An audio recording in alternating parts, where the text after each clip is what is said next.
Hay un mundo dentro de ti vasto, inexplorado y vivo. Sueña mientras estás despierto, esconde lo que te niegas. A ver, habla en símbolos, no en palabras, y si escuchas con atención te dice la verdad. Carl Jung no solo estudió la mente, mapeó el alma, vio patrones detrás del caos, significado detrás del sufrimiento y oro escondido en tu sombra. Estas no son solo ideas, son puertas hacia ti mismo. Esta noche déjate guiar hacia adentro. Este es un viaje hacia el inconsciente, una idea a la vez. Carl Jung fue un psiquiatra suizo nacido en 1875. Al principio caminó junto a Freud, pero rápidamente se desvió, no contento con solo estudiar la patología. Jung fue más profundo. Creía que la psique humana no solo era moldeada por la infancia o el trauma, sino por mitos, arquetipos y patrones antiguos enterrados en el inconsciente. Respira, suelta y comienza. Carl Jung creía que debajo de la superficie de cada mente humana existe algo mucho más antiguo que el individuo. El inconsciente colectivo.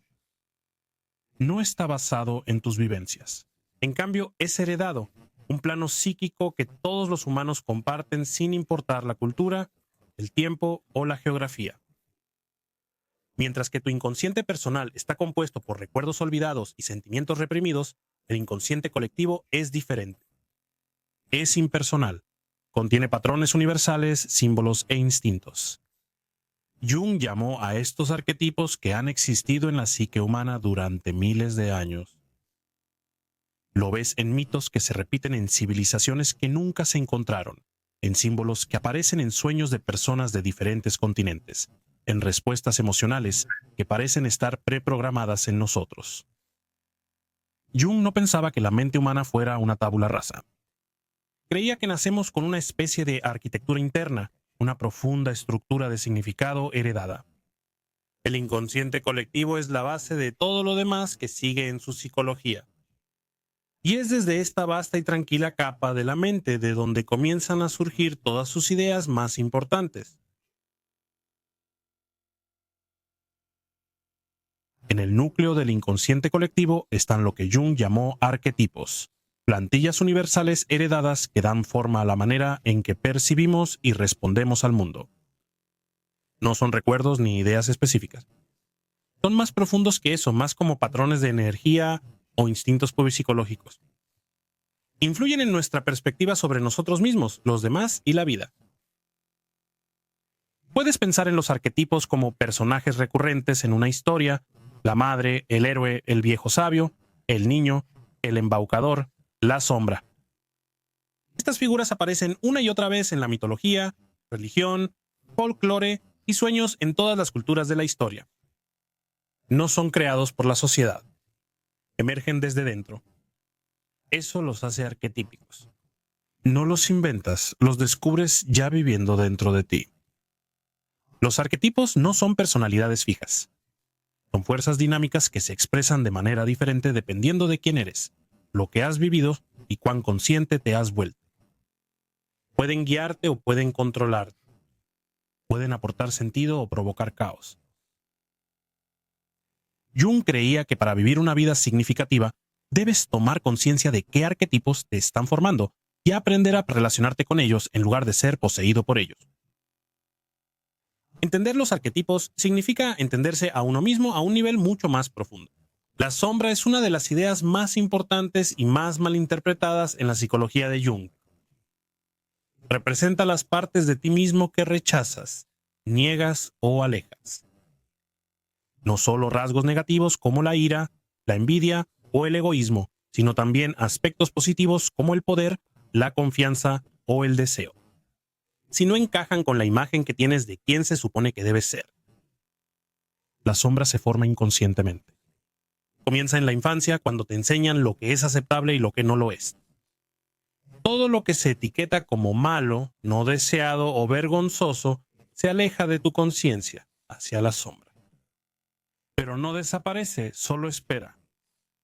Aparece en sueños, en momentos de ira, en proyecciones donde ves en otros lo que te niegas a ver en ti mismo. Se filtra en las formas en que saboteas las relaciones, te limitas a ti mismo o reaccionas sin entender por qué. Jung no pensaba que la sombra debería ser eliminada. Creía que debía enfrentarse no con juicio, sino con curiosidad. Dijo, uno no se ilumina imaginando figuras de luz, sino haciendo consciente la oscuridad. Cuando integras tu sombra, te vuelves más completo, no perfecto, sino real. Recuperas energía que estaba reprimida. Ganas claridad, profundidad y fuerza. La sombra no es tu enemigo. Es la parte de ti que anhela ser reconocida. Carl Jung creía que dentro de cada psique humana existe un arquetipo contrasexual, una imagen interna profunda e inconsciente del sexo opuesto. A esto lo llamó la anima en los hombres y el animus en las mujeres. La anima representa el lado femenino inconsciente de un hombre, el animus el lado masculino inconsciente de una mujer. Pero estos no son simplemente roles de género, son energías psicológicas, tendencias emocionales, formas de percibir, fuerzas intuitivas moldeadas tanto por la biología como por la historia cultural. En un hombre la anima puede manifestarse como estados de ánimo, fantasías, sensibilidades profundas o imágenes idealizadas de mujeres. Ella puede manifestarse en sueños como guía o fuente de confusión y tentación. En una mujer, el animus podría aparecer como convicción interna, intelecto, autoridad o fuertes voces internas que empujan o critican. Si se dejan inconscientes, estos arquetipos pueden distorsionar cómo nos relacionamos con el sexo opuesto. Podemos proyectarlos sobre otros, enamorándonos no de una persona real, sino de una fantasía creada por la anima o el animus. Pero si los reconocemos, trabajamos con ellos y los integramos, se convierten en puentes hacia el yo más profundo. Jung vio esta unión interna entre las energías masculinas y femeninas como esencial para la integridad psicológica. Todos llevamos ambos dentro de nosotros, y la curación suele comenzar al reconocer la parte de nosotros mismos que hemos descuidado o malinterpretado. En el centro de toda la psicología de Jung se encuentra un proceso al que llamó individuación. Es el viaje para volverse completo, no perfecto, sino completo. Significa integrar todas las partes de ti mismo, la conciencia y el inconsciente, la luz y la sombra, la persona y el verdadero yo, en una identidad unificada y equilibrada. La mayoría de las personas viven desde la superficie de su personalidad. Las personas se identifican con su ego, trabajo, hábitos e imagen social. Pero Jung creía que esto es solo un fragmento de lo que eres. La verdadera tarea de la vida es descubrir lo que yace debajo y traerlo a la conciencia. La individuación no es autosuperación. No se trata de ser alguien más, sino de convertirse en la versión completa, compleja y auténtica de uno mismo que siempre se debió ser. Es un proceso lento, a menudo doloroso. Te enfrentas a tu sombra, encuentras tus opuestos internos, confrontas ilusiones y dejas atrás las identidades prestadas. Al hacerlo, comienzas a vivir con un significado más profundo, una intuición más aguda y un alineamiento interno. Jung describió la individuación como el despliegue natural de la psique, como una semilla que crece hasta convertirse en un árbol. No lo fuerzas, lo descubres. Mientras transitas este camino, dejas atrás la división interna, te vuelves íntegro. Carl Jung introdujo el concepto de sincronicidad para explicar algo que muchas personas experimentan, pero pocos pueden explicar. Es la sensación de que una coincidencia no es aleatoria, sino que tiene un significado. Piensas en alguien y te llaman. Sueñas con un símbolo y luego lo ves al día siguiente. Estás en un dilema y la solución aparece en una canción, un desconocido o una frase de un libro. Jung denominó a esto coincidencia significativa, creyendo que revelaba una capa más profunda de la realidad. La sincronicidad ocurre cuando un estado psicológico interno coincide con un evento externo, pero sin ninguna conexión causal. No están lógicamente vinculados, pero se sienten conectados por un propósito. Para Jung, las sincronicidades no eran solo extraños accidentes. Eran señales de que tu mundo interior y exterior estaban alineados por un momento. Momentos en los que el inconsciente irrumpe y la realidad parece reflejar la psique. Creía que estos eventos eran más propensos a suceder durante tiempos de transformación personal, crisis o introspección profunda, cuando la psique está buscando la totalidad. La sincronicidad sugiere que no estamos tan separados del mundo como pensamos, que la psique y la materia pueden estar conectadas, no a través de causa y efecto, sino a través del significado. Y si prestamos atención no con superstición, sino con apertura, la sincronicidad puede actuar como una guía en el camino de la individuación. Para Carl Jung, los sueños no eran aleatorios. No eran su producto sin sentido del cerebro. Vio los sueños como mensajes, comunicaciones directas de la mente inconsciente. Mientras Freud creía que los sueños eran deseos disfrazados, Jung los veía de manera diferente. Creía que los sueños llevaban sabiduría, no solo sobre el pasado, sino sobre tu estado psicológico actual e incluso a veces sobre tu dirección futura. Los sueños usan símbolos, metáforas y arquetipos. Se expresan con imágenes, no con lógica o lenguaje. Y esas imágenes reflejan no solo tu vida personal, sino fuerzas más profundas dentro de ti, las mismas que se encuentran en mitos, leyendas y tradiciones espirituales. Jung dijo que cada sueño tiene un propósito: compensar tu actitud consciente, revelar algo que has ignorado, guiarte hacia el equilibrio, la curación o el crecimiento. Para Jung, ni siquiera las pesadillas eran amenazas. Eran llamadas de atención, señales de que algo en tu psique necesita ser visto. Jung alentaba a no analizar los sueños con fórmulas rígidas. En cambio, él creía en el diálogo con el sueño a través de la reflexión, la escritura en un diario y lo que él llamaba imaginación activa. Al prestar atención a tus sueños, empiezas a entender lo que tu inconsciente trata de mostrar. Y cuanto más escuchas, más habla.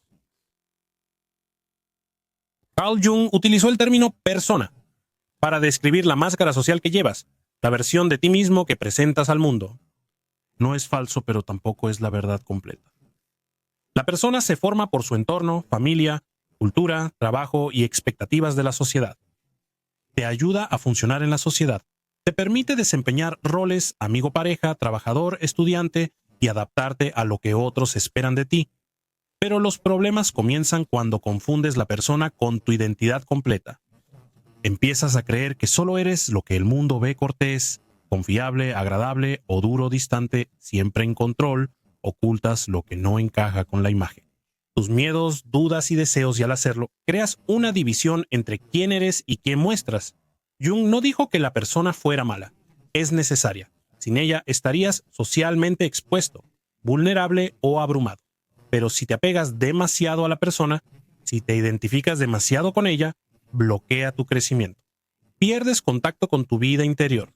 La individuación requiere despegar la máscara, no para destruirla, sino para ver a través de ella y redescubrir lo que está detrás de ella. Porque el verdadero yo no es la máscara, es el que la lleva puesta. Una de las principales contribuciones de Jung a la psicología fue su teoría de los tipos psicológicos, comenzando con la distinción entre introversión y extroversión. Estos no son solo rasgos de personalidad, describen la dirección de tu energía psíquica, hacia dónde se dirige naturalmente tu enfoque. Un introvertido se vuelve hacia adentro. Obtienen energía de la soledad, la reflexión y el mundo interior de pensamientos y sentimientos. Pueden disfrutar de la interacción social, pero demasiada les agota. Un extrovertido se vuelve hacia afuera. Se energizan con las personas, la actividad y el mundo externo. Prefieren actuar primero, reflexionar después y prosperar en el compromiso y movimiento. Jung creía que todos tienen ambas tendencias, pero una suele ser dominante. No es cuestión de timidez o extroversión, sino de hacia dónde fluye naturalmente tu energía. Esta distinción fue parte de un sistema más amplio que Jung desarrolló, un marco para entender cómo las personas perciben la realidad y toman decisiones. Ese sistema luego inspiraría el indicador de tipo Myers-Briggs. Pero para Jung el objetivo nunca fue encasillar a las personas. El verdadero propósito de identificar tu tipo es la autoconciencia para entender tus fortalezas, tus puntos ciegos y el equilibrio interno que puedes necesitar cultivar. Porque el crecimiento a menudo se encuentra en la función opuesta, esa parte de ti que no es natural pero es necesaria. Carl Jung creía que todos experimentamos el mundo a través de 4 funciones psicológicas primarias. 4 formas en que la mente recopila información y toma decisiones. Funciones. Estas funciones son pensar, sentir, sensación e intuición. Pensar es la función de la lógica y el análisis. Pregunta, ¿esto tiene sentido? Valora la objetividad, claridad y estructura racional. El sentimiento, por otro lado, no se trata de emoción, se trata de valor. Pregunta, ¿esto es importante para mí? ¿Se siente bien? El sentimiento evalúa en base a significado, ética y armonía. Luego está la sensación, pues la función más arraigada. Se enfoca en lo que es concreto, real y presente. Nota detalles, hechos físicos y realidad práctica. Y finalmente la intuición, la más abstracta de las cuatro. La intuición ve patrones, posibilidades y lo que podría ser. Conecta los puntos entre ideas no relacionadas y a menudo opera por debajo de la conciencia consciente. Cada persona tiende a favorecer una función dominante. Alguien podría liderar con el pensamiento mientras que otro lo hace con la intuición. Pero para Jung, el verdadero crecimiento psicológico significa tomar conciencia de los cuatro y desarrollar gradualmente los que hemos descuidado. Las funciones son herramientas. Cuanto más equilibradas y conscientes se vuelvan, más completa será nuestra percepción de la vida. En la psicología de Jung, el yo no es lo mismo que el ego.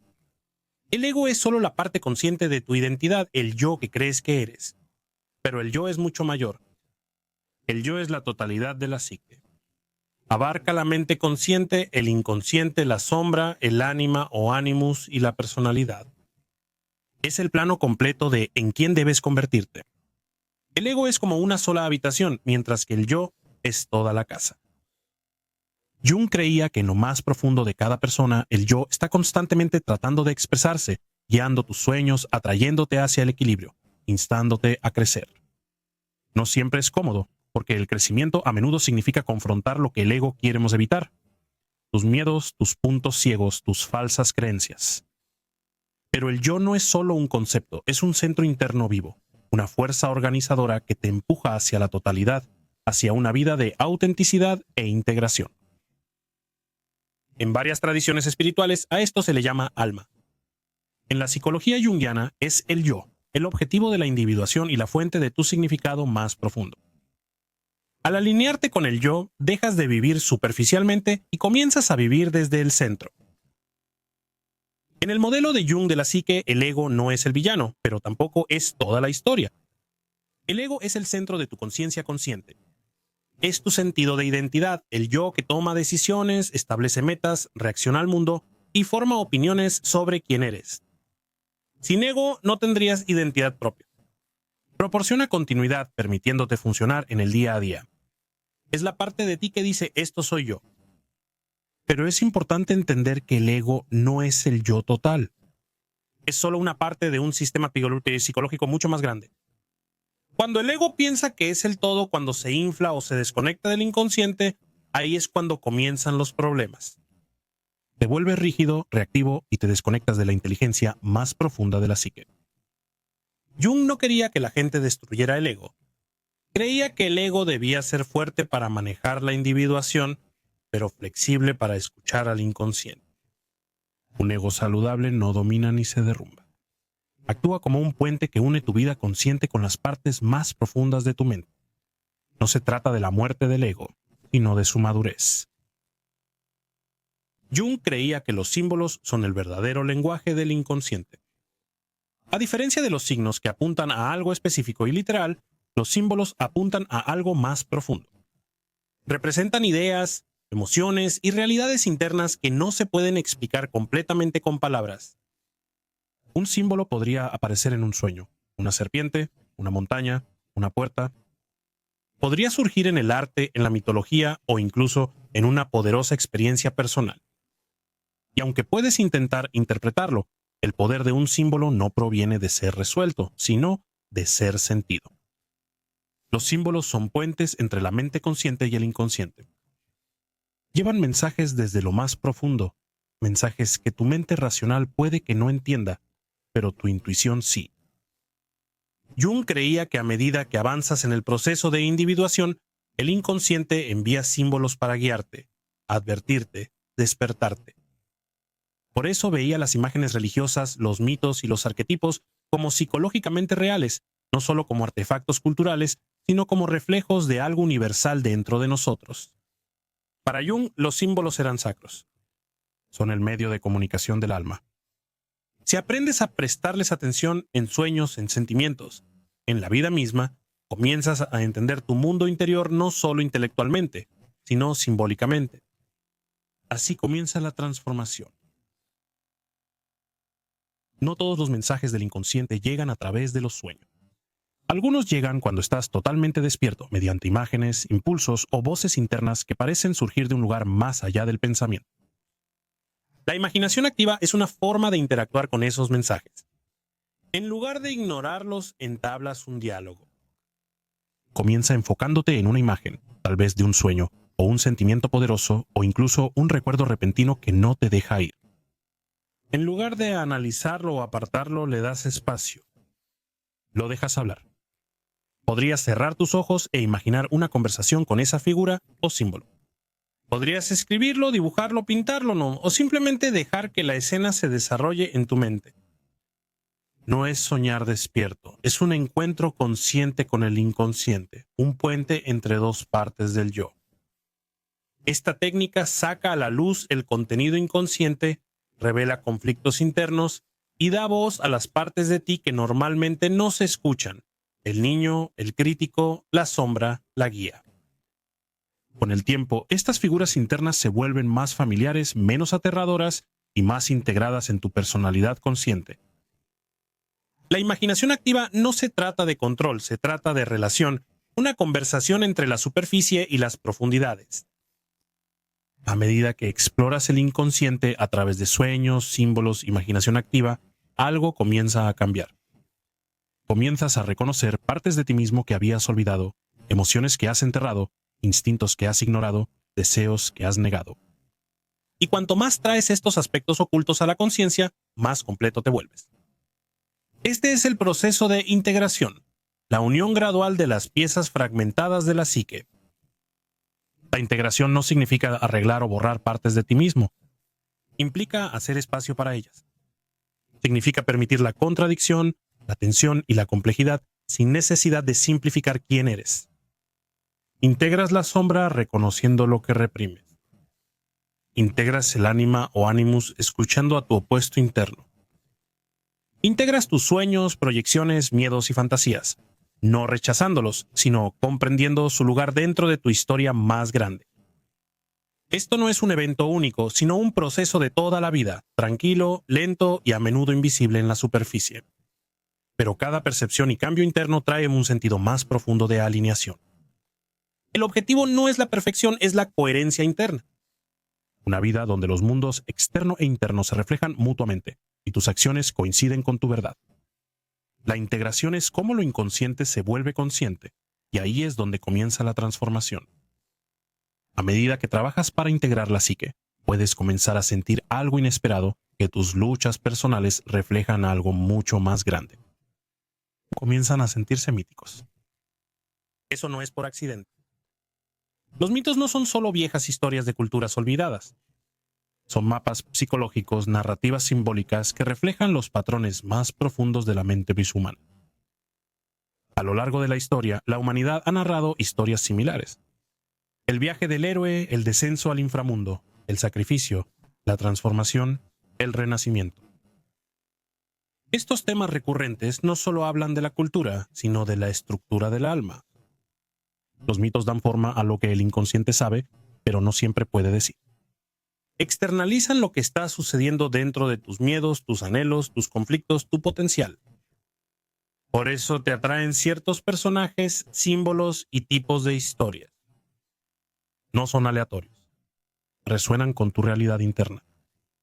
Los mitos pueden ayudarte a comprender la etapa en la que estás cuando te sientes perdido. Cuando te sientes atrapado, puede mostrarte una salida. Y cuando te sientes roto, te recuerda que el descenso a menudo es el comienzo de la renovación.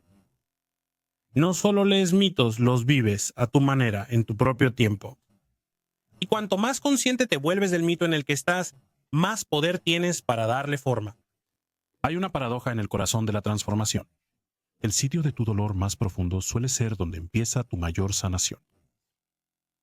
Esta es la idea detrás del sanador herido. Es la percepción de que aquellos que sufren, aquellos que han sido quebrantados, heridos, rechazados o malentendidos, a menudo llevan el potencial de ayudar a otros a sanar, no porque sean perfectos, no porque hayan superado todo, sino porque han enfrentado la oscuridad y sobrevivieron. La herida humilla al ego, despoja la ilusión y, si se enfrenta conscientemente, se convierte en una fuente de compasión, sabiduría y fortaleza. En muchos mitos y tradiciones, el sanador siempre está marcado por una herida, una cicatriz visible o invisible que nunca desaparece por completo. La misma herida se vuelve el canal por el que fluye un entendimiento más profundo. No necesitas ocultar tu dolor para sentirte completo, ni estar curado para ser útil. Cuando se asume la vulnerabilidad, no se evita, sino que se transforma en una especie de remedio. El sanador herido nos recuerda que sanar no se trata de borrar el pasado. Se trata de usar lo que estaba roto para abrir la puerta a alguien más. Una de las cosas más poderosas y peligrosas que hace el inconsciente es proyectar. Cuando no eres consciente de algo dentro de ti, como un miedo, un deseo, una debilidad o incluso una fortaleza, puedes comenzar a verlo en otros. Esto es proyección. Te encuentras con alguien y de inmediato le tomas antipatía sin razón aparente, o te enamoras de una persona que apenas conoces, convencido de su perfección. A menudo no estás viendo a la persona, estás viendo tu propio material inconsciente proyectado en su superficie. La proyección es cómo la mente protege al ego. Te impide afrontar lo que todavía no puedes admitir. Pero también te mantiene atrapado, repitiendo patrones, juzgando mal a las personas y viviendo en distorsión. Podrías proyectar tu sombra sobre los demás y etiquetarlos como tóxicos, egoístas o peligrosos, cuando en realidad estás evitando esas cualidades en ti mismo. O podrías proyectar tu potencial no vivido, tu valentía, tu creatividad, tu profundidad sobre alguien a quien admiras, sin darte cuenta de que también te pertenece. Reconocer la proyección requiere honestidad. Es incómodo, exige reflexión, pero también es liberador. Porque cada vez que retiras una proyección, reclamas una parte de ti mismo. Y cuanto más haces eso, más claras se vuelven tus relaciones con los demás y con quien realmente eres. Hay una parte de ti que preferirías no ver. La parte que se enfada demasiado fácilmente, que juzga, que envidia, que teme al fracaso o anhela el control. La parte que no encaja con la imagen que quieres mantener. Esa es la sombra. Y evitarla solo le da más poder. La sombra no desaparece cuando la ignoras. Crece silenciosamente. Se manifiesta en tus reacciones, tus relaciones, tu autosabotaje. Vive en las emociones que estallan de repente y en los comportamientos que no puedes explicar completamente.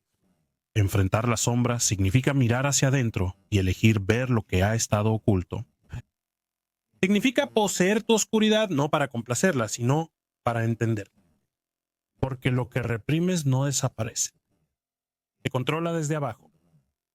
Pero la verdad es que la sombra no solo representa lo peor de ti, también contiene tu poder no reclamado, tu asertividad, tu independencia, tu fuego creativo, tu verdad cruda. Al enfrentarlo no te vuelves menos bueno, te vuelves más completo. Dejas de estar dividido entre quién eres y quién pretendes ser, y en ese espacio encuentras claridad, profundidad y un nuevo tipo de autorrespeto. La sombra a la que te enfrentas se convierte en la fuerza que posees. Para la mayoría de las personas, la alquimia significa convertir el plomo en oro, pero debajo de la superficie de esa ciencia antigua yace algo mucho más simbólico. Algo muy psicológico. En este contexto, la alquimia representa metafóricamente la transformación interna. Los antiguos alquimistas no solo trabajaban con metales, estaban documentando sin saberlo las etapas del cambio psíquico, el largo y difícil proceso de convertir la materia prima del yo en algo refinado. El plomo representa el yo inconsciente pesado, sin formar, lleno de sombra e instinto. El oro simboliza la integridad psicológica, un estado de equilibrio, integración y claridad interna. Las etapas alquímicas nigredo, albedo, rubedo reflejan las etapas del crecimiento personal. Nigredo es el ennegrecimiento, la descomposición, la oscura noche del alma. Albedo es el blanqueamiento, la purificación, la iluminación de la verdad. Rubedo es el enrojecimiento, la integración final, donde los opuestos se unen y nace un nuevo yo. No eran solo ideas místicas. Describen algo muy real, la lucha emocional y espiritual de enfrentar el inconsciente y forjar un yo más fuerte y auténtico. La transformación no es limpia ni lineal. Es caótica, repetitiva y demandante. Pero si te quedas con ello, lo que comienza como plomo eventualmente se convierte en oro. Cuando te sientes dividido entre dos opuestos, entre la razón y la emoción, el control y el caos, la confianza y el miedo, puede sentirse como un punto muerto, como si no existiera un camino a seguir. Pero dentro de esa tensión interna yace algo poderoso, la función trascendente. Esto no es un truco mental ni una solución rápida. Es el mecanismo psicológico natural que surge cuando permites que existan fuerzas opuestas sin forzar una elección. Cuando dejas de intentar suprimir un lado y en cambio dejas que ambos hablen. Sostienes el conflicto, te quedas con la incomodidad y luego inesperadamente surge algo nuevo. Una tercera posición, una visión creativa, un símbolo, un sueño, algo que no podrías haber predicho y no podrías haber alcanzado solo con la lógica. La función trascendente une la mente consciente e inconsciente. Así es como ocurre el crecimiento, no eliminando contradicciones, sino transformándolas. Requiere paciencia. Te pide que toleres la ambigüedad, que resistas la urgencia de precipitarte en una certeza prematura. Pero cuando funciona, brinda una claridad profunda y un verdadero cambio interno. No se trata de resolver el conflicto, sino de ser alguien capaz de contenerlo y dejar que algo mayor se forme desde el interior. La perfección es lo que anhela el ego. Quiere control, certeza y aprobación. Quiere tener razón, ser admirado, limpio, terminado. Pero el yo más profundo quiere algo más. Quiere la totalidad. La totalidad significa incluir lo que es desordenado. Significa hacer espacio para tus contradicciones, tus dudas, tus heridas, no para arreglarlas, sino para entenderlas. No estabas destinado a ser perfecto. Estabas destinado a ser real. Eso implica aceptar tu sombra, no esconderla. Significa sentir el dolor y dejar que te enseñe, no fingir que no está allí. Significa verte claramente lo hermoso y lo roto y decir, esto también pertenece. La búsqueda de la perfección te aleja de tu profundidad, pero la totalidad te reconecta a ella. En la individuación, este cambio es crucial. Dejas de intentar convertirte en alguien ideal y comienzas a convertirte en alguien verdadero. La totalidad no significa que cada parte sea igual. Cada parte tiene su lugar. Y de ahí es de donde viene la fuerza, no de ser perfecto, sino de estar completamente integrado. Una de las dinámicas centrales en la psicología junguiana es la presencia de opuestos psíquicos, luz y sombra, razón e instinto, masculino y femenino, ego e inconsciente. No se pretende eliminar estas oposiciones. Existen de forma natural en la psique y son esenciales para el crecimiento. Hume observó que cuando las fuerzas opuestas dentro de la psique chocan, se crea una tensión. En lugar de resolverlo a través de la represión o la negación, la clave es mantener esa tensión conscientemente. Este conflicto interno genera energía psicológica. Si no actúas impulsivamente sobre ello o lo reprimas por miedo, puede surgir una tercera posibilidad, algo nuevo que trasciende a ambos lados. Esta emergencia es lo que Jung llamó la función trascendente en acción. Es el puente entre los opuestos, una reestructuración espontánea de la psique que conduce a una mayor integración e individuación. Sin esta tensión no hay movimiento, no hay transformación, solo rigidez. Jung lo dejó claro, el camino hacia la integridad se forja a través de estas polaridades internas. El objetivo no es destruirlos, sino contenerlos, dejar que la psique evolucione enfrentando directamente sus contradicciones. Jung vio el viaje hacia la integridad psicológica como un proceso heroico, no en el sentido de la fantasía mítica, sino en una confrontación interna profundamente personal con el inconsciente. Este viaje comienza con el ego, la mente consciente, siendo arrastrada en contacto con el inconsciente. Dicha atracción suele ser provocada por el sufrimiento, la crisis o una profunda insatisfacción. En este punto se obliga al individuo a volverse hacia adentro. En la mitología, el héroe deja el mundo familiar, enfrenta pruebas y sufre una transformación. Jung reconoció que estas historias reflejan lo que sucede en la individuación. El individuo debe confrontar la sombra, interactuar con el ánima o animus, y soportar el caos del conflicto interno. No se trata de batallas externas, sino de confrontar contenidos psicológicos previamente inconscientes. Jung enfatizó que este no es un proceso lineal o cómodo. A menudo está marcado por desorientación, regresión y resistencia. Pero estas son fases necesarias. Solo soportándolas puede el individuo alcanzar lo que Jung llamó el yo, la totalidad de la psique. Este viaje no es para los débiles de voluntad. Exige honestidad, resistencia y la voluntad de sufrir una muerte psicológica para renacer en un estado de ser más completo. En términos junguianos, ese es el verdadero héroe, no alguien que conquista el mundo, sino alguien que integra la psique. El libro rojo no es teoría, es experiencia.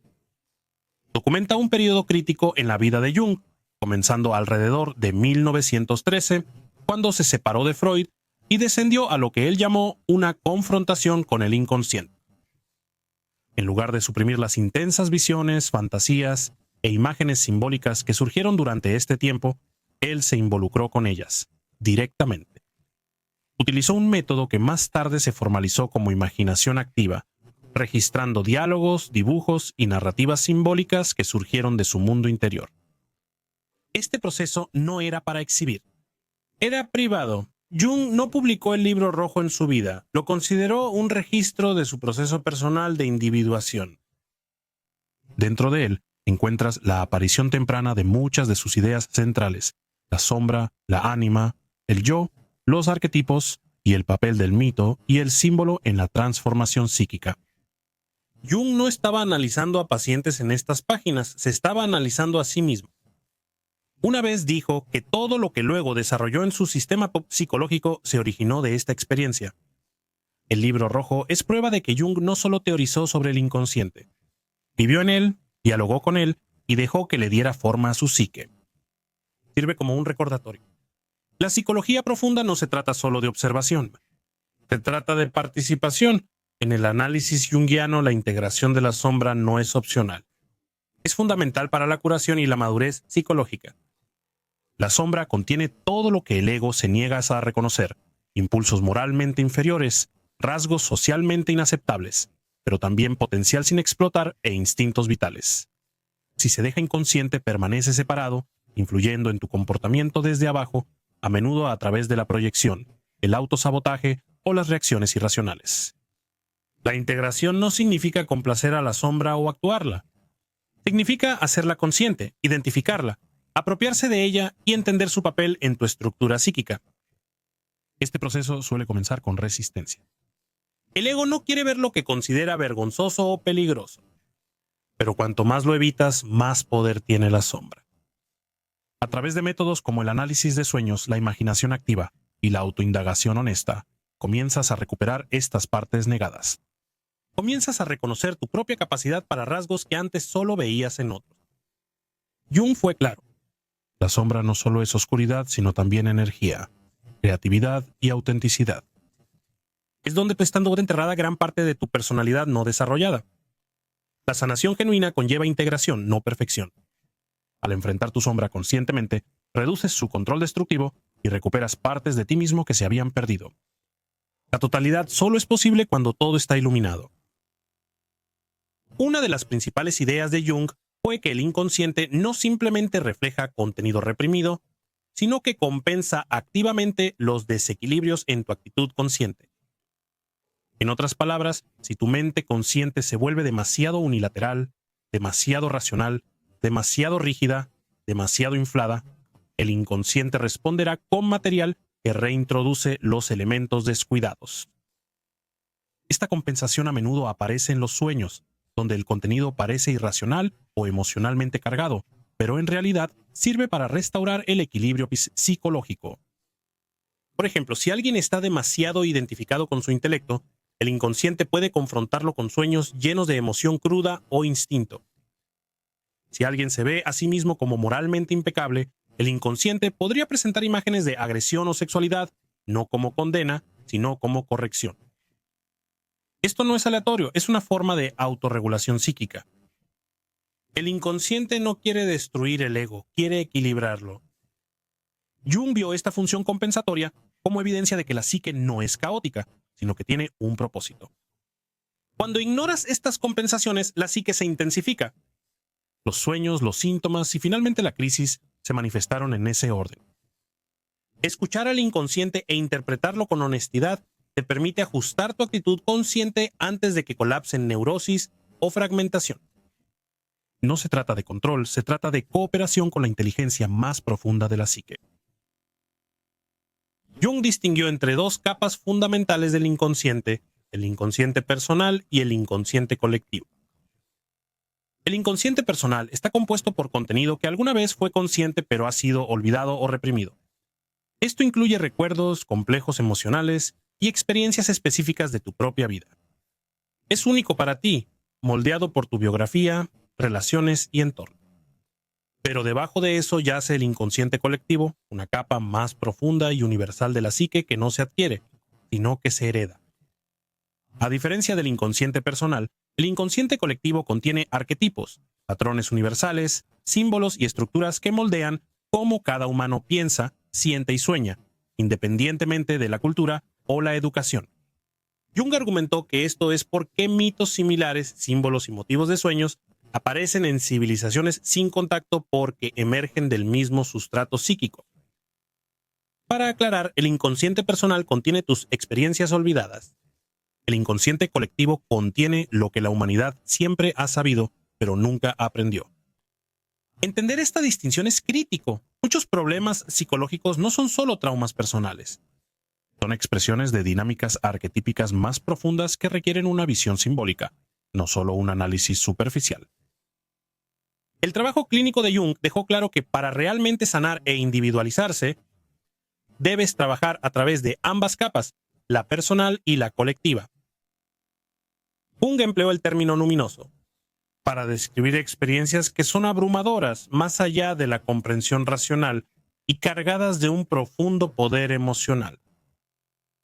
Estos son momentos en los que la psique se encuentra con algo vasto, algo que se siente sagrado, aterrador o impresionante, pero que no se puede reducir a una explicación lógica. La experiencia luminosa no es una creencia, es un evento, una erupción del inconsciente a la conciencia. Podría ser desencadenado por un sueño, una visión religiosa, una obra de arte o una repentina e inexplicable sensación de presencia. Deja al ego desestabilizado, consciente de que algo más grande está en acción. Jung argumentó que los encuentros con lo luminoso no son patológicos. De hecho, son esenciales para la individuación. Señalan el contacto con el yo, el centro organizador más profundo de la psique que trasciende el ego. No obstante, estas vivencias deben incorporarse con precaución. Si el ego se identifica con lo luminoso, puede inflarse. Si lo rechaza por completo, la psique puede fragmentarse o caer en la desesperación. La clave es la relación, no el control. Debes acercarte a lo luminoso con humildad, no con dominación. Para Jung, lo luminoso era la prueba de que la psique no es solo un mecanismo, es un campo vivo y dinámico de significado. La transformación psicológica rara vez se inicia solo con ideas. Comienza con algo luminoso, un encuentro con lo que no se puede ignorar. La sincronicidad, como la definió Jung, es la coincidencia significativa de estados psicológicos internos y eventos externos sin ninguna conexión causal. Pero más allá de sus implicaciones psicológicas, Jung consideró que la sincronicidad tenía una profunda significación espiritual. Observó que los eventos sincronísticos a menudo ocurren durante periodos de crisis psíquica, transformación o individuación, momentos en los que el ego está bajo presión y el inconsciente está tratando activamente de provocar un cambio. En estos momentos, el mundo externo parece reflejar el mundo interno. Un sueño se vuelve literal, un pensamiento se materializa, un encuentro casual ofrece precisamente el mensaje que la psique necesita. Para Jung, estos no eran accidentes. Apuntaban a una unidad subyacente entre la psique y la materia, un concepto que exploró en colaboración con el físico Wolfgang Pauli. Esto desafió la rígida separación entre el mundo interior y exterior que definía la ciencia moderna. La sincronicidad sugería un tercer principio, además de la causalidad y la casualidad, basado en el significado. En el desarrollo espiritual esto importa. Las sincronicidades pueden actuar como marcadores, señalando que la psique está alineada con un proceso más profundo o que el yo está llevando la conciencia hacia adelante. Sin embargo, Jung advirtió contra la superstición o la sobreinterpretación. El valor de la sincronicidad radica en cómo se integra, no en perseguir signos místicos. Cuando se toman en serio, pero no de manera obsesiva, las experiencias sincrónicas apoyan el movimiento del individuo hacia el orden interno y la integridad espiritual. Jung observó que el renacimiento es uno de los símbolos más recurrentes y poderosos en la mitología, la religión y los sueños. Pero en la psicología junguiana, el renacimiento no se refiere a la muerte física o la reencarnación. Es un proceso psicológico, una expresión simbólica del ego siendo transformado a través del contacto con el inconsciente. El renacimiento a menudo sigue a un colapso, el derrumbe de una identidad anterior, sistema de creencias o estructura del ego. En los sueños, esto podría aparecer como muerte, desmembramiento o descenso a la oscuridad. Esto no es patológico, es arquetípico. El renacimiento sigue lo que Jung denominó la etapa de Nigredo, el ennegrecimiento encontrado en el simbolismo alquímico, donde las formas antiguas se desintegran. Solo después de esta disolución puede surgir algo nuevo. El nuevo yo que nace no es fabricado, es descubierto. Refleja una alineación más profunda con el yo, la totalidad de la psique. Jung enfatizó que estos símbolos a menudo aparecen cuando alguien está listo, consciente o inconscientemente, para dejar atrás modos de ser obsoletos. Los motivos religiosos del bautismo, la resurrección o el segundo nacimiento reflejan esta verdad psicológica interna. El individuo que integra material inconsciente no vuelve a ser quien era. Se convierten en alguien más completo, más centrado y más real. Según Jung, el renacimiento no es un milagro, es la consecuencia natural de la integración psíquica. Entre los muchos arquetipos que Jung identificó en el inconsciente colectivo, el tramposo se destaca por su naturaleza paradójica y caótica. El tramposo aparece en la mitología mundial, como Loki en la mitología nórdica, Hermes en la griega, Coyote en las historias de los nativos americanos, o el bufón en las cortes medievales. Esta figura es disruptiva, irreverente, inteligente y a menudo amoral, constantemente rompiendo reglas, cruzando límites y revelando contradicciones. Jung veía al tramposo no como simple folclore, sino como un patrón psíquico. Surge de las capas primitivas del inconsciente colectivo, donde el instinto y el impulso aún no están diferenciados. Psicológicamente, el tramposo representa lo que el ego no puede controlar, las fuerzas irracionales que socavan la certeza, exponen la pretensión y desmantelan las imágenes infladas de uno mismo. A menudo aparece en sueños o proyecciones cuando la psique necesita ser sacudida, cuando la rigidez, el orgullo o la unilateralidad moral se han apoderado. Pero el tramposo no es solo destructivo, tiene una función transformadora. Al interrumpir el status quo, crea el espacio para que surja algo nuevo. Humilla al ego, expone contenido inconsciente y fuerza la confrontación con lo absurdo y no resuelto. Jung consideró crucial la integración del arquetipo del tramposo, no para volverse engañoso o caótico, sino para reconocer los aspectos irracionales de la psique en lugar de reprimirlos. Ignorar al tramposo es caer presa de tu propia autoengaño. Reconocerlo es dar un paso más cerca de la honestidad psicológica y la percepción simbólica. El viejo sabio es uno de los arquetipos centrales que emerge del inconsciente colectivo, un símbolo de profunda orientación interna, percepción y sabiduría madura.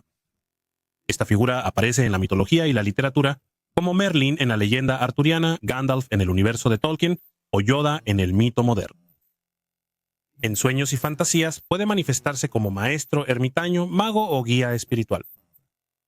Jung señaló que este arquetipo a menudo surge durante la segunda mitad de la vida, una fase que llamó la tarde de la vida, cuando el individuo comienza a mirar hacia adentro y buscar un significado más allá de las ambiciones del ego. Psicológicamente, el viejo sabio representa al yo en su función de guía, la parte de la psique que ofrece orientación durante periodos de confusión, transición o crisis interna. A menudo aparece cuando el ego consciente ha agotado sus estrategias y comienza a rendirse a una verdad más profunda. Este arquetipo aporta claridad a través de la percepción simbólica, la paradoja o el conocimiento intuitivo repentino, no por medio de la lógica. Pero Jung también advirtió, el viejo sabio puede ser inflado o mal utilizado. Si se proyecta hacia afuera, el individuo puede volverse muy dependiente de un gurú o figura de autoridad externa. Si se confunde con el ego mismo, conduce a la inflación espiritual, una ilusión de superioridad disfrazada de sabiduría. La tarea es reconocer esta figura por lo que es, un símbolo interno, no una presencia literal, e integrar su orientación sin renunciar al discernimiento. El viejo sabio no da respuestas, lo ha comprendido bien. Él apunta hacia el interior, al yo superior. La Gran Madre es uno de los arquetipos más antiguos y universales en el inconsciente colectivo. Ella aparece en las mitologías como la diosa de la tierra, la cuidadora nutricia, la figura de la fertilidad, pero también como la madre devoradora, absorbente o castigadora. Este arquetipo encarna una polaridad psicológica fundamental. Por un lado, es dadora de vida, protectora y nutricia. Por otro, es destructiva, posesiva y consumidora. Jung enfatizó que la Gran Madre no es la madre literal, es una fuerza simbólica que representa la totalidad del principio maternal, tanto los aspectos personales como transpersonales en la psique. Ella puede ser proyectada en mujeres reales, especialmente madres, amantes o figuras de autoridad, a menudo idealizadas o temidas sin base racional. En los sueños, ella aparece como la figura nutricia, el útero, la cueva, el océano, o como algo abrumador e ineludible. Jung consideró la integración de este arquetipo esencial para ambos sexos. Para los hombres, implica dejar de proyectar y desarrollar una relación consciente con lo femenino. Para las mujeres incluye diferenciarse del complejo arquetípico de la madre para establecer una identidad autónoma. La Gran Madre puede ser una fuente de enraizamiento y curación, pero si está inconsciente puede paralizar el ego con regresión, dependencia o enredo emocional. Integrarla es reclamar la profunda conexión instintiva con la vida, sin ser devorado por ella. No es solo un símbolo de nutrición, ella es la fuerza total de la naturaleza dentro de la psique. El arquetipo del niño representa más que la inocencia o la vulnerabilidad. Para Jung simboliza el potencial, el despliegue del yo en su forma más temprana y pura. Este arquetipo aparece en sueños, mitos e imágenes religiosas como el niño divino, el niño herido o el nacimiento milagroso, cada uno con un significado psicológico. A menudo surge durante el proceso de individuación cuando el ego se reconecta con aspectos olvidados o subdesarrollados de la psique. El niño refleja la parte de ti que no está corrompida por la adaptación, la expectativa social o la represión, el núcleo de tu devenir. Pero también lleva tensión. El niño es frágil, dependiente y amenazado por las exigencias del mundo. Esta dualidad entre la inocencia y la impotencia es central para el arquetipo. En muchos mitos, el niño divino aparece durante períodos de oscuridad o caos, una señal de que algo nuevo está naciendo dentro de la psique, algo esencial para la integridad. Jung señaló que esta figura a menudo surge cuando el ego está agotado o desorientado. El niño aparece como un símbolo de renovación, una señal de que la psique se está reorientando hacia la integración. Sin embargo, si es inconsciente, el arquetipo del niño puede llevar a la regresión, a la impotencia, a la inmadurez emocional o a una nostalgia excesiva.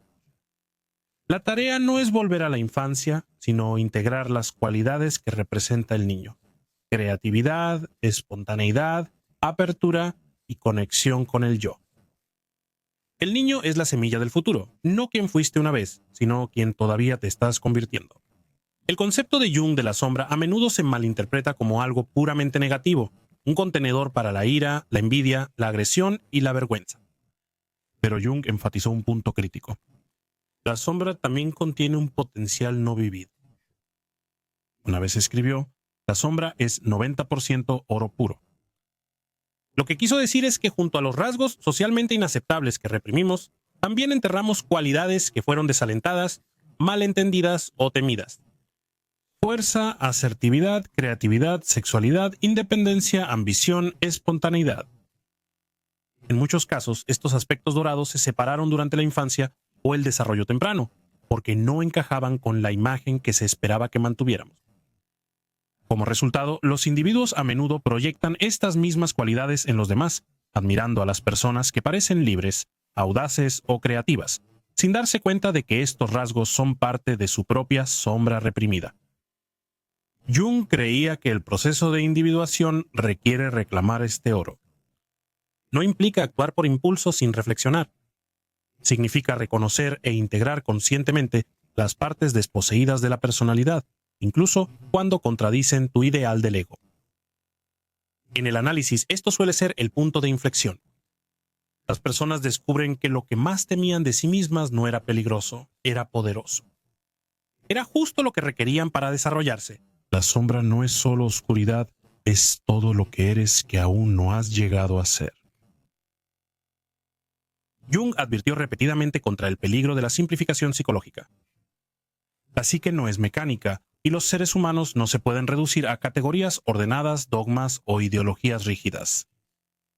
En su opinión, la personalidad madura debe aprender a vivir con complejidad, contradicción y ambigüedad, no resolviéndolas, sino manteniendo la tensión entre ellas. El inconsciente está lleno de opuestos, amor y odio, creación y destrucción, fortaleza y vulnerabilidad. El ego instintivamente quiere resolver este conflicto eligiendo lados, buscando certeza moral, claridad intelectual o consistencia emocional.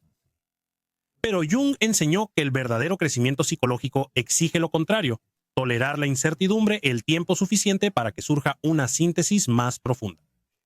Llamó a este proceso la función trascendente, la capacidad innata de la psique para unir opuestos permitiendo que se desarrolle una tercera perspectiva, previamente no vista. La certeza a menudo protege al ego, pero a costa de la profundidad.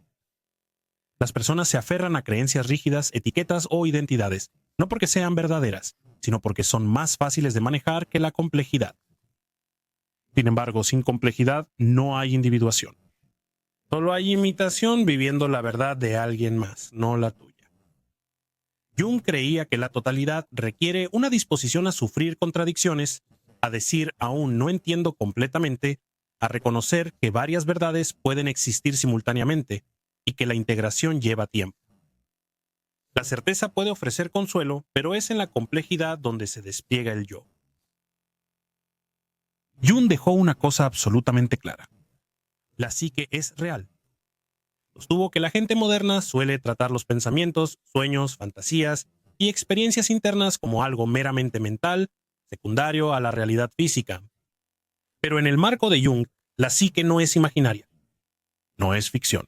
Es una realidad viva con estructura, leyes y su propia forma de inteligencia. Él decía frecuentemente, la psique es real en sus efectos.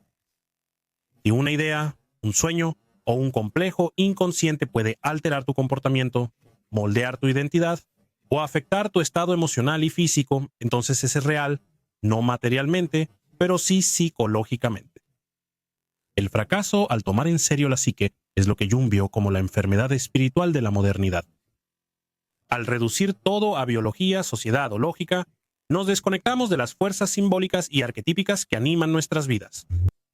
Insistió en que los contenidos inconscientes no son simbólicos en un sentido poético, sino funcionales. Un sueño no es solo imaginación, sino una comunicación del inconsciente. Un arquetipo no es una metáfora, sino un principio fundamental que estructura la percepción, el comportamiento y las relaciones humanas. Para Jung, la curación y la transformación solo son posibles cuando se trata a la psique con la misma seriedad que al cuerpo, no como algo que arreglar, sino como algo que entender. No tienes que creer en la metafísica para interactuar con la psique. Debes admitir esta verdad.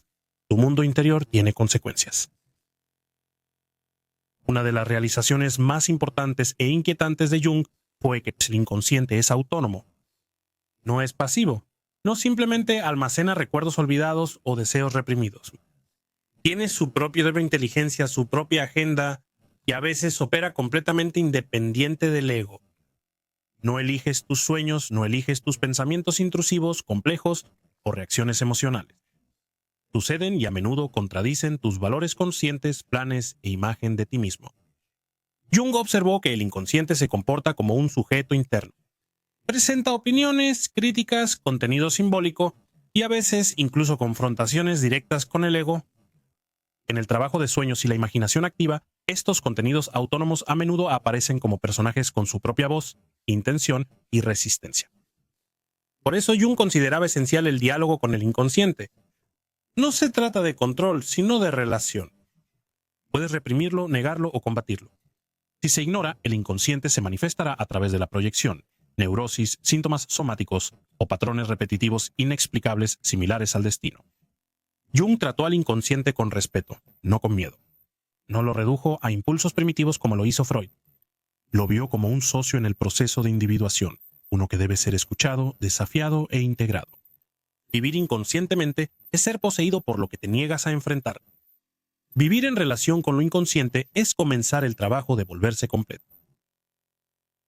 Jung dedicó décadas al estudio de la alquimia, no por su química, sino por su contenido simbólico, porque vio en ella una metáfora perfecta para la transformación psicológica. Los antiguos alquimistas creían que estaban transformando metales básicos como el plomo en oro, pero Jung se dio cuenta de que sus símbolos, dibujos y procesos no eran solo físicos, eran proyecciones de un trabajo psíquico interno. Lo que en realidad estaban documentando inconscientemente era el proceso de individuación, las etapas de la transformación alquímica, nigredo, albedo, rubedo, corresponden a fases de profundo cambio psicológico. Nigredo, el ennegrecimiento donde el ego se descompone, a menudo se experimenta como depresión, caos o pérdida de identidad. Albedo, el blanqueamiento donde surgen la claridad, la purificación y la perspicacia. Rubedo, el enrojecimiento, la etapa final de integración y totalidad, la unión de opuestos, la realización del yo. La alquimia, en la interpretación de Jung, es el lenguaje simbólico del inconsciente, especialmente durante cambios psíquicos profundos. Muchas de las imágenes, el hermafrodita, el recipiente, el dragón, el fénix, son arquetípicas y aparecen espontáneamente en sueños o arte cuando la psique está realizando un trabajo interno profundo. Jung creía que cuando el marco religioso externo colapsaba, la psique encontraba otras formas de expresar la necesidad de transformación. La alquimia era una forma de hacer esto. Estudiarlo psicológicamente es ver que lo que los alquimistas realmente intentaban hacer era sanar el alma. Jung entendió que la verdadera transformación psicológica a menudo comienza no con la elevación, sino con el descenso. Este descenso no es una elección, es una necesidad, a menudo desencadenada por la depresión, la crisis, el colapso de la identidad o una confrontación repentina con material de sombra. En mitos de diversas culturas, el héroe debe descender al inframundo no para escapar, sino para recuperar algo esencial. Jung creía que esta estructura mítica refleja una profunda realidad psíquica. El ego debe descender a las profundidades del inconsciente para encontrar lo que ha negado, reprimido o nunca conocido completamente. Este viaje está marcado por la confusión, el miedo y la pérdida de control. Las estructuras habituales de significado, carrera, personalidad, sistemas de creencias, comienzan a disolverse. Jung describió esta fase como nigredo o ennegrecimiento, la primera etapa de la transformación alquímica. Es en esta oscuridad donde el individuo se encuentra con la sombra, se involucra con las energías arquetípicas y se enfrenta al caos interno. Pero el descenso no es regresión, es una búsqueda. Sin enfrentar directamente al inconsciente permaneces fragmentado. El descenso proporciona acceso al contenido crudo y sin filtrar que debe integrarse para que ocurra la totalidad. Jung enfatizó, este viaje no puede evitarse sin costo. La evitación conduce al estancamiento, proyección y neurosis. Pero para aquellos dispuestos a soportarlo, el descenso se convierte en la puerta de entrada al renacimiento, no un retorno al antiguo yo, sino la aparición de un yo más profundo y auténtico, arraigado en la totalidad de la psique.